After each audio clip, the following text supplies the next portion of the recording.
কেউই তো ভোট দেয়নি, তাহলে সে ভোট কিভাবে বলে মিডিয়ার সামনে নির্লজ্জভাবে বলে যে সে জনগণের ভোটে নির্বাচিত? সে তো ভোট চোর। কারণ ভোট বিন ক্ষমতায় থেকে থেকে থেকে তার ভিতরে একটা অ্যালার্জি কাজ করেছে, যারা এই ছাত্র আন্দোলনে সে বুঝতে পারেছে যে বাংলাদেশের জনগণ কতটুকু উদ্বৃত্ত, কারণ জীবন বাজি রাখতে কোনো দ্বিধাবোধ করে না। এই ফ্যাসিস্ট ভোট চোর শেখ হাসিনার বিরুদ্ধে আন্দোলন করে তারা বুঝিয়ে দিয়ে গেছে। আর এই ছাত্র সমাজের কাছে আমার আবদার, অবিলম্বে আমাকে চাকরিতে পুনর্বহাল করার সুপারিশ করুন এবং বাবুল আক্তার স্যারকে চাকরিতে পুনর্বহাল সুপারিশ করুন, এবং শেখ হাসিনা পালালেও আজও তার দোষর প্রতিটা সেক্টরে আছে, এগুলো খুঁজে খুঁজে বের করেন।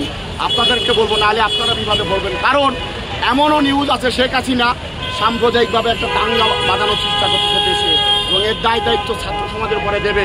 কাজে আপনারা সজাগ থাকেন, কারণ শেখ হাসিনা এখনো বাইরে বসে বসে এই পরিকল্পনা করতেছে। আচ্ছা, আপনি বলতেছিলেন সরকারের ভোট হচ্ছে পুলিশ দিচ্ছে, এই পুলিশ যে দিচ্ছে, আপনি একজন পুলিশ কর্মকর্তা হয়ে বলছেন আপনি সাক্ষী, তো এই দায়ভাগটা কি পুলিশের ক্ষেত্রেও আসে কিনা? না না, সুযোগ নেই। কারণ কি, আইন অনুযায়ী পুলিশ আপনার সিনিয়র অফিসারের বৈধ আদেশ অবৈধ আদেশ দুইটাই আমাদের জন্য যখন বৈধ, সে জায়গায় যদি আমরা ভোট চুরির আদেশ দিই, আমরা কিভাবে আমরা প্রতিবাদ করেছি।